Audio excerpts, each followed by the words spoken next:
Ada satu kebenaran gelap yang jarang disadari. Musuh tidak selalu datang membawa ancaman terbuka. Kadang ia hadir dalam bentuk hinaan halus, sindiran tajam, atau senyum yang menyembunyikan iri. Mereka tidak selalu ingin menghancurkan tubuhmu. Mereka ingin menguasai reaksimu. Mereka ingin melihatmu kehilangan kendali. Dan saat itu terjadi, tanpa sadar, kamu sudah kalah. Stoikisme tidak mengajarkan balas dendam. Ia mengajarkan dominasi yang lebih sunyi, dominasi atas diri sendiri. Dalam dunia yang penuh provokasi, kemampuan untuk tetap tenang adalah bentuk kekuatan yang membuat lawan runtuh perlahan. Berikut adalah cara-cara stoik menghancurkan musuh tanpa pernah mengangkat tangan atau meninggikan suara. 1. Menguasai reaksi emosional. Musuh hidup dari emosimu. Mereka menekan tombol amarah, berharap kamu meledak. Mereka ingin melihat wajahmu memerah, suaramu meninggi, logikamu runtuh. Saat kamu bereaksi secara impulsif, mereka berhasil. Epictetus berkata, bukan peristiwa yang mengganggu kita, tetapi penilaian kita tentang peristiwa itu. Kata-kata mereka hanyalah suara. Kamulah yang memutuskan apakah suara itu menjadi luka. Ketika kamu memilih tenang, kamu memotong sumber kekuatan mereka. Tidak ada yang lebih melemahkan bagi provokator selain ketenangan yang tak tergoyahkan. 2. Diam yang terkendali. Tidak semua serangan layak ditanggapi. Dalam banyak kasus, balasan terbaik adalah keheningan yang sadar. Bukan diam karena takut, tetapi diam karena kamu tidak merasa perlu membuktikan apapun. Diam yang terkendali menciptakan ruang. Dan dalam ruang itu musuh mulai berhadapan dengan gema kata-katanya sendiri. Mereka berharap debat, mereka berharap konflik. Ketika yang mereka dapatkan hanyalah ketenangan, mereka mulai merasa kecil. Marcus Aurelius menulis, balasan terbaik adalah tidak menjadi seperti musuhmu. Diam adalah cara paling elegan untuk memastikan kamu tidak turun ke level mereka. 3. Fokus pada yang bisa dikendalikan. Stoikisme berdiri di atas satu fondasi kuat. Bedakan apa yang bisa kamu kendalikan dan apa yang tidak. Opini orang lain bukan milikmu. Penilaian mereka bukan tanggung jawabmu. Fitnah mereka tidak bisa sepenuhnya kamu hentikan. Yang bisa kamu kendalikan hanyalah pikiran, sikap, dan tindakanmu sendiri. Begitu kamu menerima ini, kamu berhenti membuang energi untuk mengendalikan bayangan. Kamu tidak lagi terobsesi untuk meluruskan setiap tuduhan. Kamu memilih untuk memperbaiki dirimu sendiri. Dan ketika kamu fokus pada kendali internal, serangan eksternal kehilangan daya hancurnya. 4. Meningkatkan kualitas diri secara diam-diam.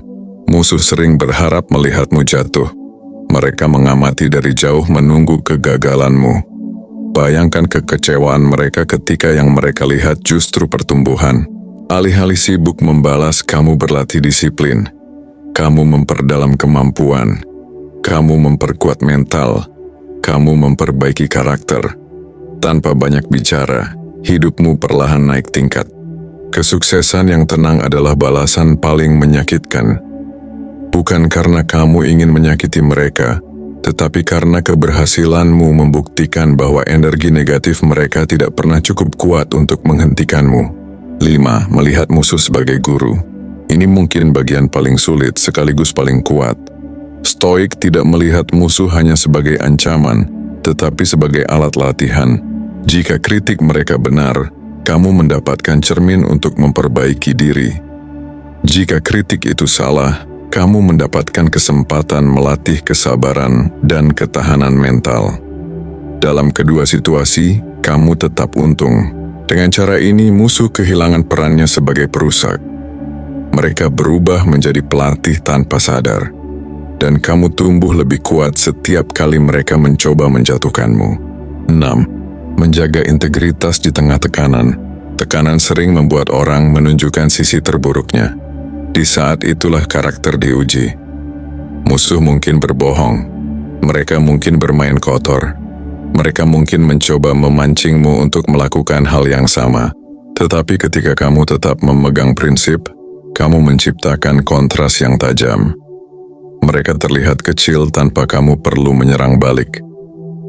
Integritas adalah benteng yang tidak bisa ditembus oleh gosip atau fitnah. Dalam jangka panjang, reputasi dibangun bukan oleh satu konflik tetapi oleh konsistensi karakter. Dan karakter yang kokoh menghancurkan upaya manipulasi apapun. 7. Tidak memberi mereka ruang di pikiranmu. Ini yang paling sunyi namun paling menentukan. Musuh sejati bukan orang yang membencimu. Musuh sejati adalah bayangan mereka yang terus kamu pikirkan sebelum tidur. Jika mereka masih hidup di kepalamu, mereka masih menang. Stoik melatih diri untuk melepaskan. Bukan berarti melupakan dengan naif, tetapi tidak memberi ruang emosional berlebihan. Kamu tidak mengulang-ulang percakapan di kepalamu. Kamu tidak menyusun balasan imajiner. Kamu tidak membiarkan satu komentar merusak harimu. Ketika kamu berhenti memikirkan mereka, kamu mencabut akar pengaruh mereka. Mereka mungkin masih berbicara di luar sana, tetapi di dalam dirimu, mereka sudah tidak ada. Pada akhirnya, stoikisme tidak mengajarkan cara menghancurkan orang lain. Ia mengajarkan cara menghancurkan kelemahan dalam diri sendiri. Dan ketika kelemahan itu runtuh, emosi yang tak terkendali, ego yang rapuh, kebutuhan akan validasi, musuh kehilangan sasaran. Mereka bisa menyerang tetapi tidak bisa menembus. Mereka bisa berbicara tetapi tidak bisa mengguncang. Mereka bisa membenci, tetapi tidak bisa menguasai. Dan disitulah kemenangan paling gelap dan paling sunyi terjadi. Bukan kemenangan yang dirayakan dengan sorak-sorai. Bukan kemenangan yang membutuhkan darah. Tetapi kemenangan yang membuatmu tetap berdiri tegak. Sementara mereka perlahan lelah oleh kebencian mereka sendiri. Itulah cara stoik menghancurkan musuh tanpa pernah bertarung.